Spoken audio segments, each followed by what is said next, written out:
خاطر صاحب د قیس عبدالرشید په باره کې را سره معلومات شیر کوي که ستاسو سره څه بنیادي معلومات در سره وي. قیس عبدالرشید په قصه باندې خو ډېر بحث شوی دی او ډېر بحث کیدی شي، خو زه به ستا اورېدونکو ته او کتونکو ته څه مختصر شانې معلومات شیر کړم. قیس عبدالرشید په لومړي ځل باندې په تاریخ جهان او مخزن افغاني کتاب کې د ذکر راغلی دی. دا کتاب نعمت الله حربي لیکلی دی د مغولو په زمانه کې په 19مه صدۍ کې. په دغه وخت کې په هندوستان کې د جهانګیر باچایي وه. ویلی شي او لیکلی شي چې قیس چې خپل نوم یې قیس و د موجوده بلوچستان د جوب علاقې کې پیدا شوی و په 571 عیسوي کې، او د ځینې روایاتو مطابق د موجوده افغانستان په غور ولایت کې پیدا شوی و.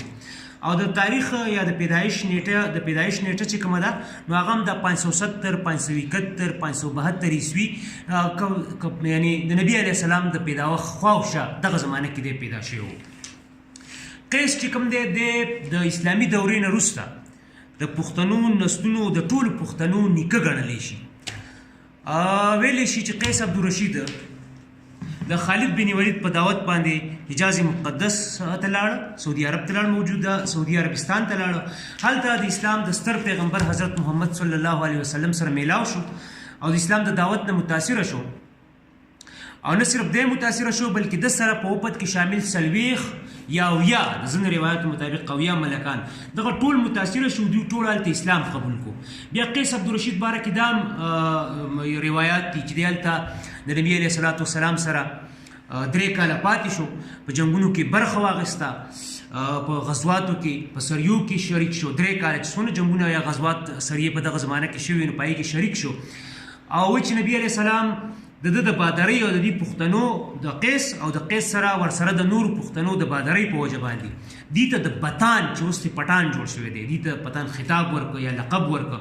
اوس په دغې باندې بیا بحث کیدی شي دغه تاریخي واقعات چې دي یا دغه روایات چې دغه څومره صحیح دي او څومره غلط دي. اگر چې منطقي طور او تاریخي طور دغه غلط دي، خو زه دغه روایات طرف ته راځم. بیا دی دغه ځای نه راواپس شو، خپل قوم ته خپله خبره وکړه، کوم افغانانو ته پښتنو ته، او ټولو بیا په شریکه دلته اسلام قبول کړو. د قیس عبدالرشید څنګه چې ما مخکې وی چې د موجوده ټولو نسلونو ابا دی، نیکه دی، پلار دی د پښتنو نسلونو. بیا دا هم لیکلی شي چې د خالد بن ولید د لور بیبي سره واده وکړو. د هغې نه د 3 زامن پیدا شو چې غورغش نومېده، بل سړبن یا سړبن نومېده، او یو بیټ نومېده. او د کرلان بابا باره کې ویلی چې دا د اډاپټډ شوی و یعنې پرکټی و. دا د 4 زامنو بیا ټول پښتانه نسلونه چې دي اوس چې کوم پښتانه نسلونه دي، که هغه یوسفزي دي، که هغه عثمان خیل دي، که هغه روغاني دي، یا څومره چې نسلونه مونږ یا قبایل مونږ شمارو او پیژنو او د تاریخ کیسه ده یا ژوندي دي موجود دي، نو د دې ټولو باره کې ویلی چې د دې ټولو واڼو ریښه یا د دې ټولو هغه لاینیج چې کوم دی هغه لړۍ چې کوم ده هغه د دغه 4 واڼه زامنو سره میلاویږي. نو دا د قیس عبدالرشید باره کې بنیادي معلومات دي. اوس دا قصه څومره رښتیا دي او څومره دروغ دي نو په دې باندې به یقینا خبره کول غواړي، ځکه د دې تاریخي واقعات یا د تاریخي روایت کې ډېر جولونه دي، ډېر فلاز دي، ډېر کمی دي، ډېرې نیمګړتیاوې دي، ډېرې خبرې دي پکې. نو په هغې باندې بحث کیدی شي او تاریخ روایات په خپل ځای باندې، خو تاریخ بیخي بیا دی الټه دی. نو په هغې باندې به سره بله موقع کې انشاءالله خبره وکړم چې دا قصه څومره دروغجنه ده، په ولې جوړه شوې ده، چا جوړه کړې ده، څه مقصد دپاره یې جوړه کړې ده.